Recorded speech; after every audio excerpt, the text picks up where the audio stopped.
तक ओवैसी का भाषण नहीं सुनेंगे हम में मर्दानगी नहीं पैदा होगी। तो सुनो, सच्चाई पर मुमन्नी है, झूठ पर हम नहीं बोलते, लंबी लंबी नहीं छोड़ते। भाइयों बहनों 15 लाख आ जाएगा। भाइयों बहनों हर साल 2 करोड़ नौकरियां मिलेंगी, अच्छे दिन आ जाएंगे। तो ये पिक्चर बना रहे हैं। पिक्चर बनाने वाला कितना कमजर्फ है। पहले कहा कि 32,000 महिला आईसीस में चले गई, जब कोर्ट में केस गया तो कहा कि सिर्फ 3। अरे वो गई तो तुम क्या पिक्चर बनाकर पूरे बुर्खापोश खवातीन को बदनाम करोगे? तुम क्या पूरे समुदाय को बदनाम करोगे? और भारत में जितने मुसलमानों के मजहबी तंजीमें हैं उन सब ने आईएसआईएस के खिलाफ फतवा दिया, कहा यह दहशतगर्द है, आतंकवादी है। तुम वो नहीं दिखाते। और किसी ने हमसे कहा कि उस पिक्चर में ओवैसी तुम्हारी तकरीर भी दिखाई गई। तो हम मानते हैं कि हमारी तकरीर को सुने बगैर हमारे दुश्मन का भी पेट में दर्द नहीं कम होता। केरल में एक पिक्चर रिलीज हुई और उसके ऊपर प्रधानमंत्री कह रहे हैं भाइयों बहनों पिक्चर देखो। अरे देश के प्रधानमंत्री हैं आप या तो पिक्चर के प्रमोटर हैं आप?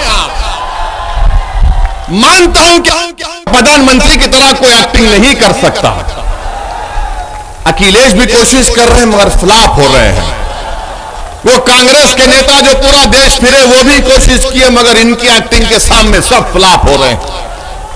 मैं तो समझता हूं कि दुनिया के जितने फिल्म स्टार हैं वो खुश होते हैं कि भाई वो इसको यहीं रखो, यहां आ गया तो हमारी दुकान बंद। आप भारत के प्रधानमंत्री रहकर बोलते हैं पिक्चर देखो। भारत के प्रधानमंत्री आप नहीं जानते क्या? मैं आपको हिस्ट्री तारीख बता रहा हूं। हिटलर ने 70 लाख यहूदियों को खत्म किया था।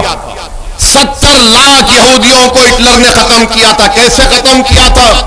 इसने अपने दौर में कहा था कि यहूदियों के खिलाफ गाली गलौज करो, हेट स्पीच दो कि ये जर्मनी से मोहब्बत नहीं रखते, ये आर्यन रेस से नहीं है, ये जर्मनी के गद्दार हैं। फिर हिटलर ने क्या किया?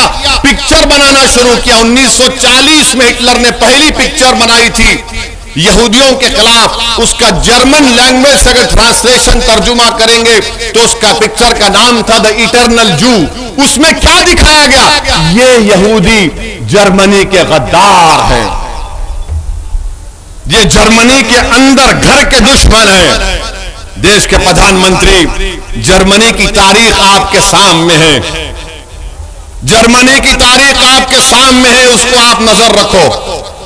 आप जिस देश को, ये बहुत बड़ा देश है, इस देश की खूबसूरती, इसका कल्चर है, इसका मजहब है, इसकी जबानें हैं, वो पिक्चर को दिखा रहे। अरे पिक्चर बनाने वाला कितना कमजर्फ है।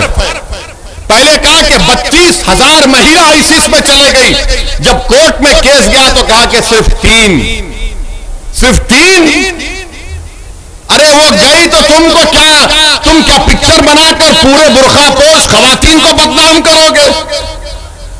तुम क्या पूरे समुदाय को बदनाम करोगे? और भारत में जितने मुसलमानों के मजहबी तंजीमें हैं उन सब ने आईएसआईएस के खिलाफ फतवा दिया, कहा यह दहशतगर्द है, आतंकवादी है। तुम वो नहीं दिखाते। और किसी ने हमसे कहा कि उस पिक्चर में ओवैसी तुम्हारी तकरीर भी दिखाई गई। तो हम मानते हैं कि हमारी तकरीर को सुने बगैर हमारे दुश्मन का भी पेट में दर्द नहीं कम होता। इनको लगता है कि जब तक ओवैसी का भाषण नहीं सुनेंगे हम में मर्दानगी नहीं पैदा होगी। तो सुनो, सच्चाई पर मुमन्नी है, झूठ पर हम नहीं बोलते, लंबी लंबी नहीं छोड़ते। भाइयों बहनों 15 लाख आ जाएगा। भाइयों बहनों हर साल 2 करोड़ नौकरियां मिलेंगी, अच्छे दिन आ जाएंगे। तो ये पिक्चर बना रहे हैं। अरे महंगाई पर पिक्चर बनाओ, किसान को फर्टिलाइजर नहीं मिल रहा है, नहीं बनाएंगे। अरे पिक्चर बनाओ कि घर में गरीब के पास पैसे नहीं है, सेविंग्स खत्म हो रही है। भारत में 20% गरीब और गरीब हुआ है। कितना? 50%। अगर एक गरीब 100 रुपये कमा रहा था, आज 50 रुपये कमा रहा है। और अगर कोई दौलतमंद 100 रुपए कमा रहा था, आज 140 रुपए वो कमा रहा है। ये नरेंद्र मोदी का सबका साथ, सबका विश्वास, ये गरीबों से मोहब्बत बीजेपी की है कि गरीब जो 100 रुपए कमा रहा था, 50 रुपए कमा रहा है। सबसे गरीब जो दौलतमंद 100 रुपए कमा रहा था, 140 रुपए कमा रहा है। तो भारत के गरीबों को फैसला करना है, भारत के मजलूमों को फैसला करना है। और 11 तारीख के दिन दासना की जनता को एक तारीखी फैसला लेते हुए आप तमाम से अपील कर रहे हैं कि आप हाजी आरिफ के हाथ को मजबूत करिए और आप इस वास्ते भी वोट दीजिए कि वो नाथूराम गोडसे की नाजायज औलाद को भी मालूम हो जाए।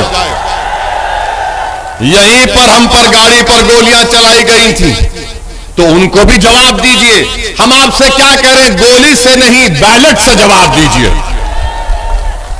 और हम उनकी गोली का जवाब जबान से देंगे, उनकी हर गोली का जवाब अपनी भाषण से देंगे, संविधान से देंगे, तूफान खड़ा कर देंगे इंशाअल्लाह ताला।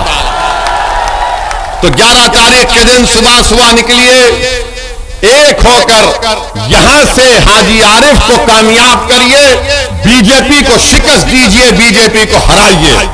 ये समाजवादी और बहुजन समाज पार्टी बीजेपी को कामयाब करवाना चाहती है, अपने इत्तेहाद को कमजोर मत होने दीजिए। हमारे